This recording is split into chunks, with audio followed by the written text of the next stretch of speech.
Now, so we have all these choices of shutter speeds. 2,000, 1,500, 1, 2, bold. Which one's the right one? Which one should you choose? It depends on the circumstance. What is the main variable that's going to affect that choice? There's two variables. What's the most important one? Light. Please write this down in your notebook. This next sentence I'm going to tell you is probably the most important thing I'm going to say all night. If you walk away from our discussion tonight and you remember this one sentence, that'll be okay. Please write this down. Highlight it, circle it, put smiley faces around, whatever you need to do. Write this in your notebook. And please remember it. Big numbers equal less light. Big numbers equal less light. Big numbers equal less light. Big numbers equal less light. Or you could say big numbers result in less light, or big numbers mean less light, same thing. So think about this for a moment. Thinking about shutter speeds. Which of these shutter speeds results in longer exposure times? Smaller numbers. Now remember, exposure time means how long the shutter is open, right? As the shutter is open, that's what allows the light to come through, right? So the longer the shutter is open, the more light is going to come through, the brighter your picture is going to be. On the other hand, if the shutter opens and closes very quickly, not very much light gets through, resulting in darker photos. So big numbers mean less light, because big numbers mean faster shutter speeds. Faster shutter speeds equate to less light. That same sentence, that same statement, when we talk next week more about aperture, also applies to aperture. And I'll explain why next week. All right. Big numbers mean less light. So, outside right now, right, it's 8:25 tonight. You had to go outside and take photos right now. If I were to send you outside to take photos right now, sunset, it's dark outside, are you likely to choose shutter speeds of 4 or shutter speeds of 500? 4. Because it's dark outside, there's not a lot of light available, you need more light so your photos are bright enough. Because you need more light, you need the shutter to be open longer. Because you need the shutter to be open longer, you need to use slower shutter speeds. So a shutter speed of 4 is going to mean it's open longer, which is going to give you more light. On the other hand, what if you were outside taking photos at noon? Nice, bright, beautiful, sunny Phoenix day. Are you likely to use a shutter speed of 4? Why not? I agree with you. Why would you probably not? Way too much light. You're going to get way, way too much light. Using the analogy of the faucet, keep in mind the faucet, you also have a difference between a bathroom faucet versus the fire hose. Outside on a bright sunny day, that's like the fire hose. We have a lot of light. So only opening the faucet for just a brief period of time means you still get a lot.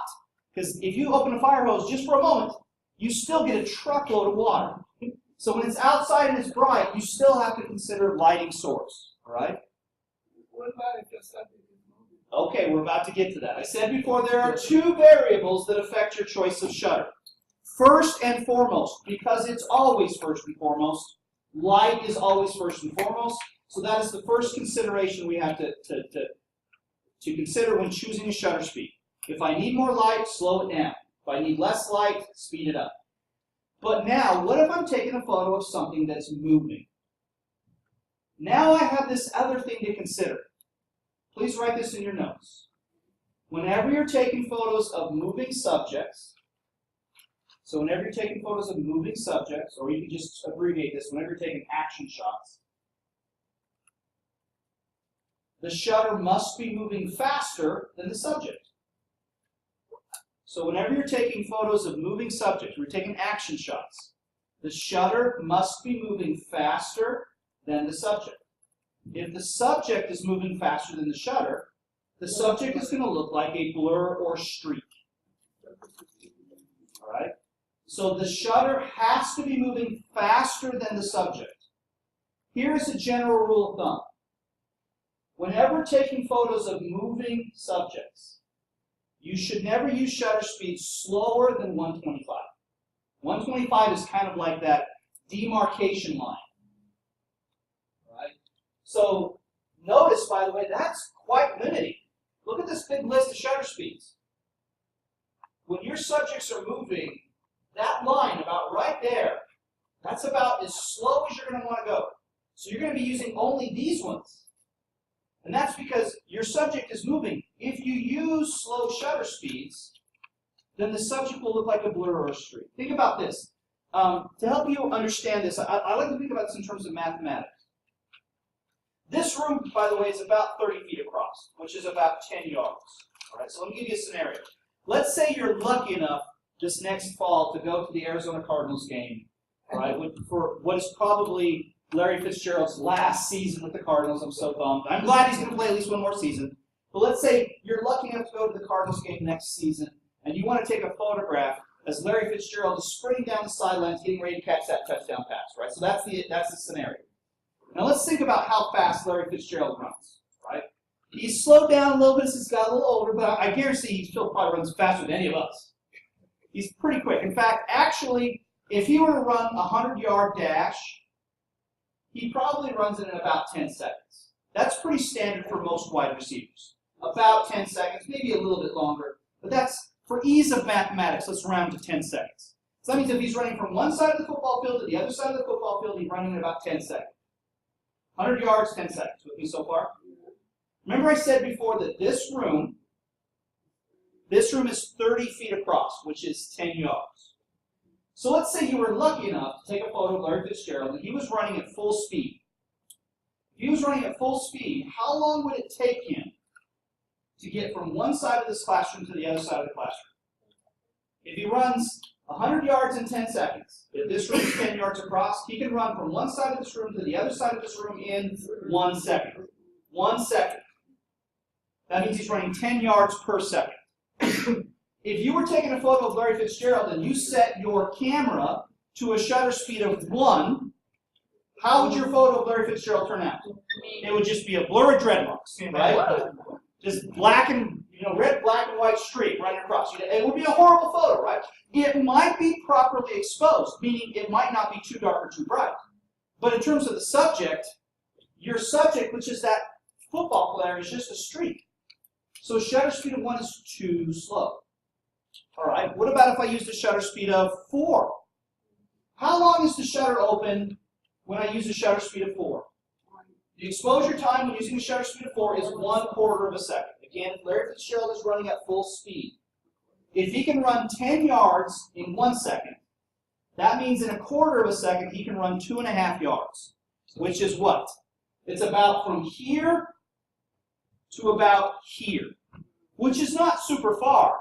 But if you were taking a photo, if a person moved that distance, what would it look like in the photo? It would just be what? A blur, a streak.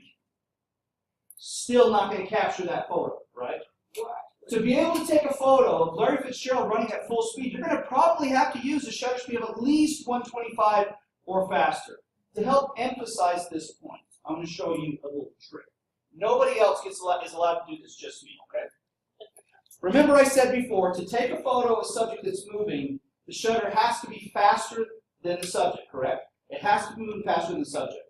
To demonstrate this, I have set the shutter speed of the camera at 1, which is 1 second, right?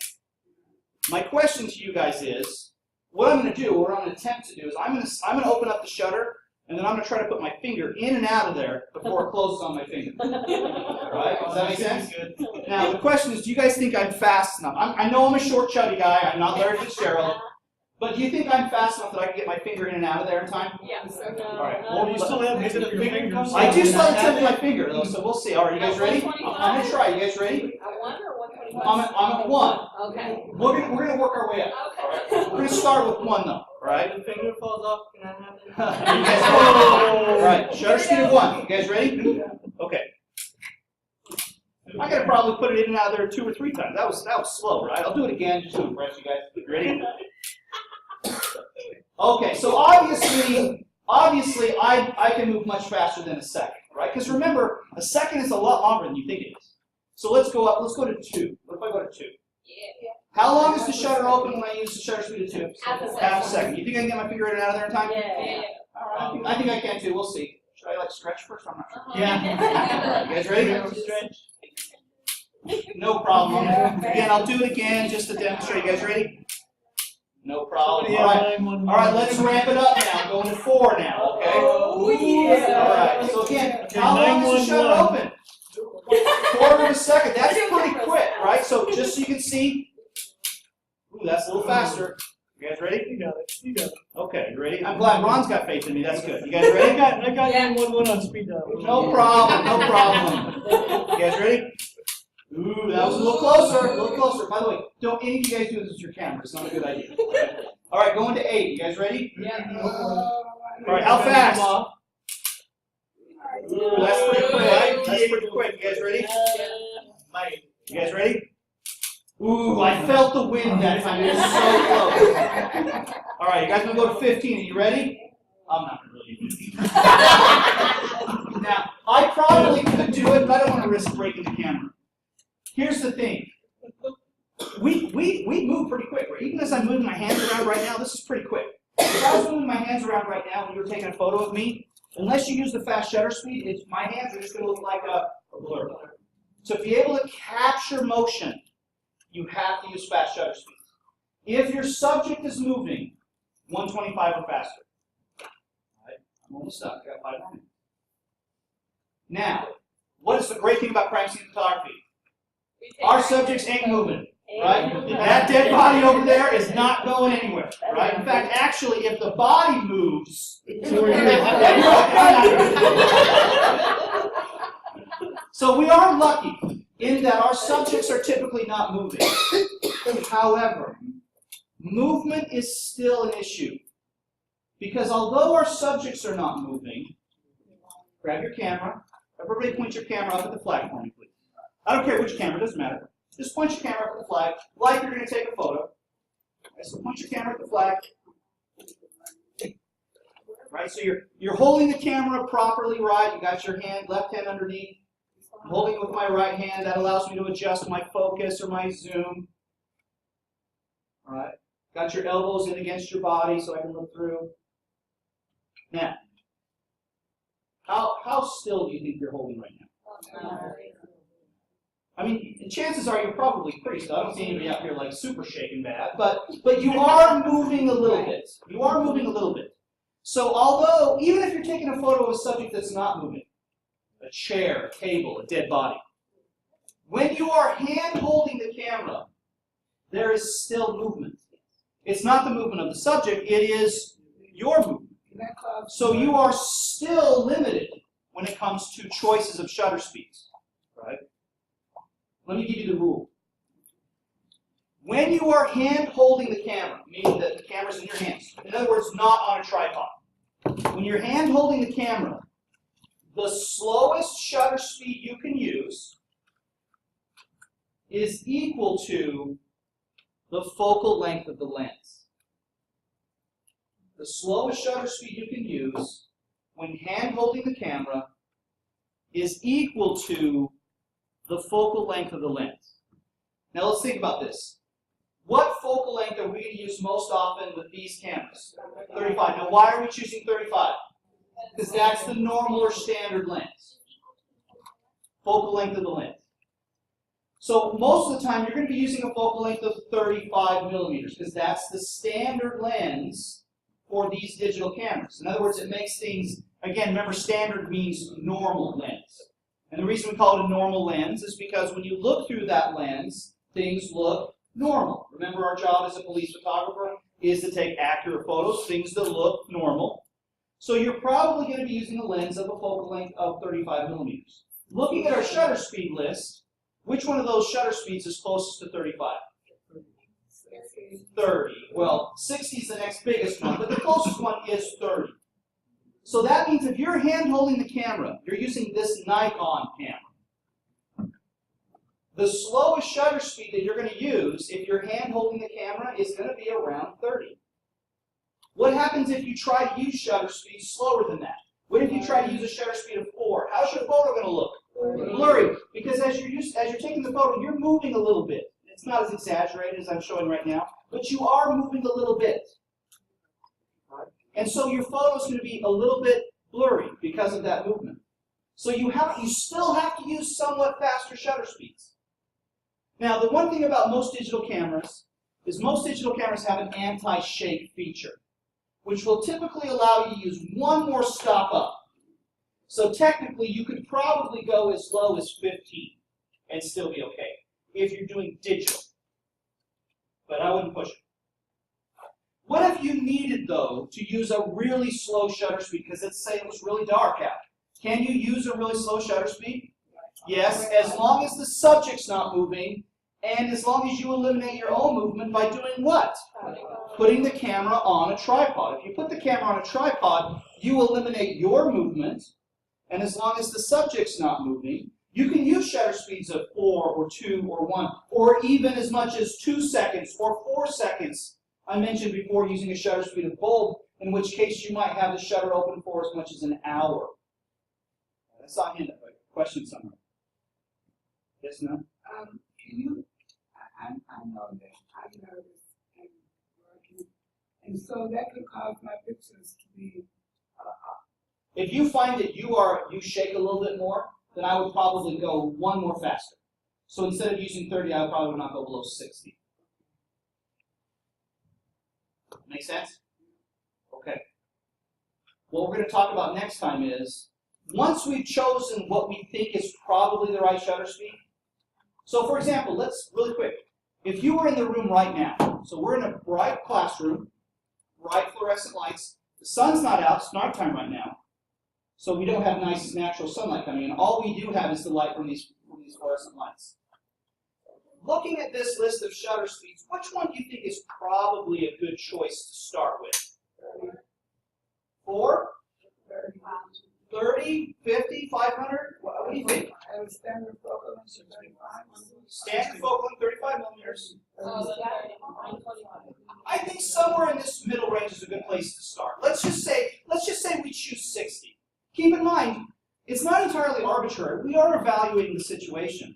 I'm certainly not going to use a shutter speed of 2. Why would I not use 2? I'm getting overexposed. And I'm not going to use a shutter speed of 2,000 because that's going to be way underexposed. So something in the middle. Because we're hand-holding the camera, something probably maybe 30, 60, 125. We don't know for sure yet. But what we would do is we would set our shutter at what we think is probably a good choice. Because remember, in our 4-step process, what is the last step? Test. We're going to do a test to make sure that we've chosen correctly. And that's what we're going to talk about along with f-stop next time. Make sense? All right, guys, put your cameras away. We're good for tonight. Yes, just one moment.